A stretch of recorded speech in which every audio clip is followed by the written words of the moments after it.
স্পষ্ট খালি আমারই দেখা যায় না ধাক্কা দাস না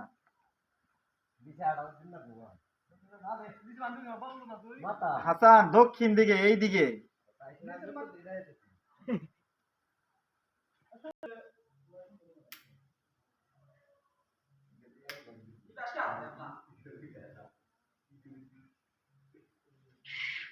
পুরা